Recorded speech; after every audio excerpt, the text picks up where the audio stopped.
Alright guys, I'm going to give you guys a under the hood look of what I have in my Gravedigger Axail Wraith replica truck.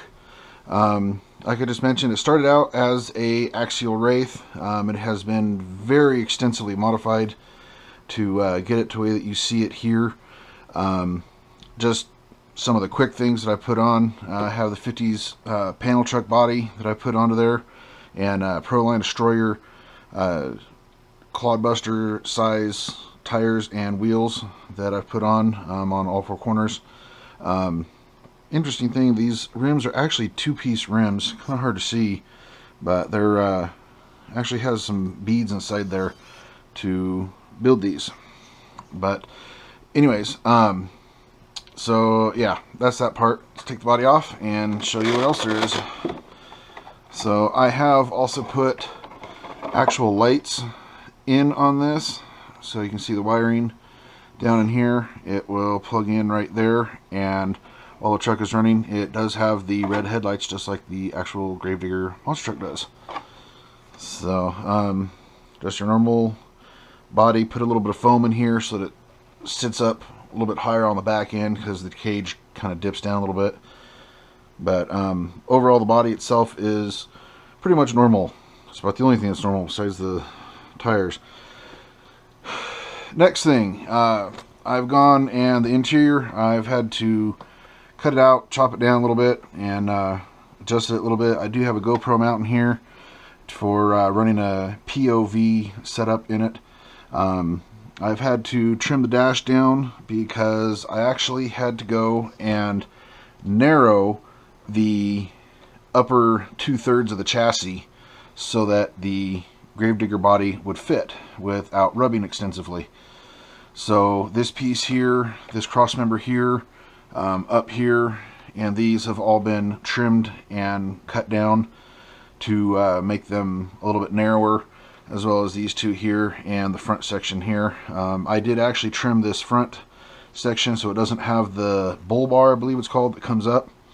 So it has more of this flat look to it, which I think kind of more resembles what the full-size truck has in it. But Traxxas receiver box. That's the only thing Traxxas on here, so don't yell at me for betraying Axail. It was just a better setup. Actually works a little bit better than what the stock Axail one did. I have a Mamba Max Pro. Sorry. Mamba Max Pro brushless ESC in here from Castle Creations.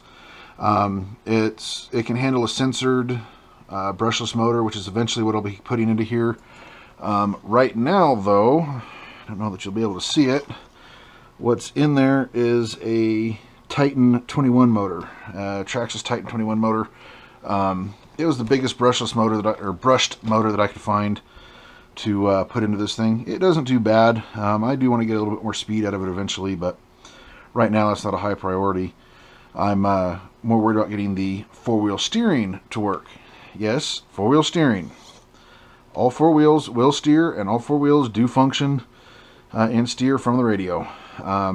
They are each powered by a Savox 1230 SG Metal Gear 500 ounce per inch torque servo on both ends. I have put aluminum links, both for the connecting and the servo links on both front and rear of this. I went ahead and took my own little creative license and put a skull diff cover on here. I thought that was kind of neat. Kind of fits the Gravedigger theme. This does have, basically I just duplicated what would be on the front on the rear axles on here, and then just had to figure out how to get the links to be the right size and the C-hubs to be in the right position for the, I forget what it's called, but it's the angle this way of attack, so that when the rear tires turn, they actually stay flat instead of having upwards steering like that.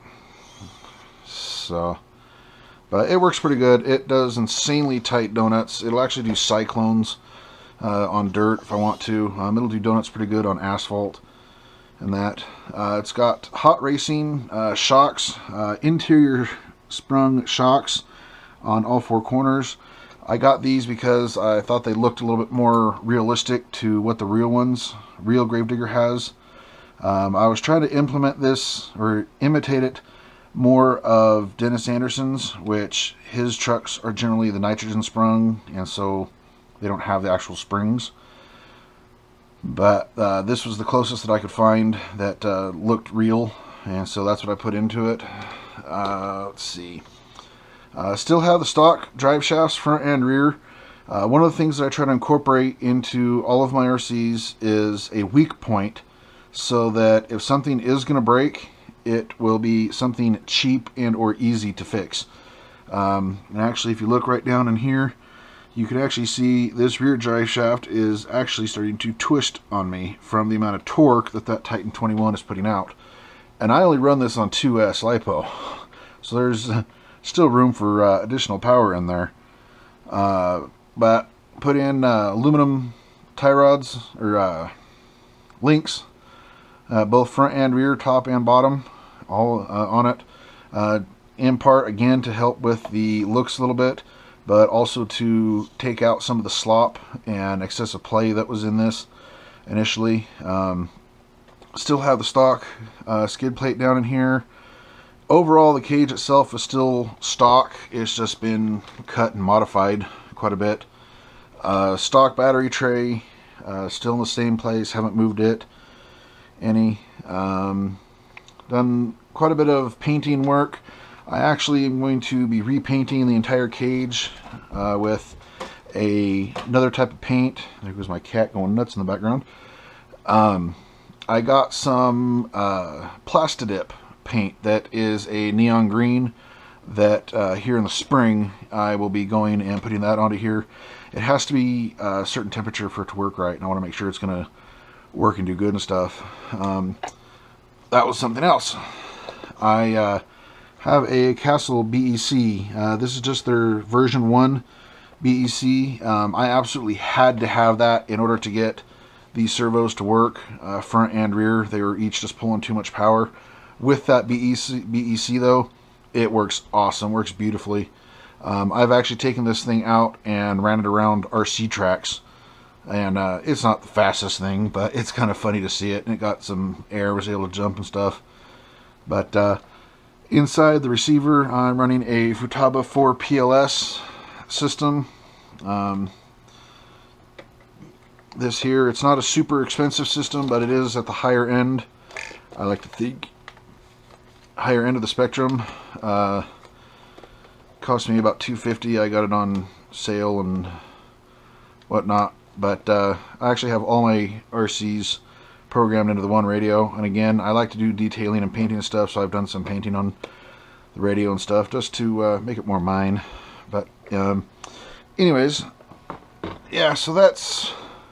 Oh, I have also gone through and both differentials, front, rear, and the transmission itself, I've replaced all the gearing throughout with hardened steel gears, front and rear in the diffs, and hardened steel but lightened gears in the transmission to keep the strength, but try to keep the rotating mass down in it so that it'll hopefully be a little bit easier on the system, on the drivetrain and that. But anyways, yep, that is my Axail Wraith Gravedigger Replica monster truck. I haven't had any exterior running videos of it yet, but I do plan on doing one here soon. I might actually see about doing one here in the snow, if we get any snow where I live, here in the true Northern California. Nevada is more of my friend than it is most any other state. Anyways, another story. But yeah, I would like to find a driver that I could fit and put into here that might actually look halfway decent. I've been wanting something like maybe a Ghost Rider, or something that's going to keep with the kind of skull theme, or just something really bad to the bone, kick butt. I have gone and detailed the rims, painted them green, and detailed the logoing on the tires a little bit. It's gotten kind of rubbed off a little bit, but it It's there. You can kind of see it a little bit there. Kind of to imitate what the current guys are doing with the BKT tires, having the big logo on the side and stuff. But anyways, this has been a overview of what I have in my Axail Wraith Gravedigger monster truck, and I hope you guys have liked it. So I plan on doing a video of all my others at some point, so you guys will see what's underneath the hood of all those too. So until the next time, we'll see you then.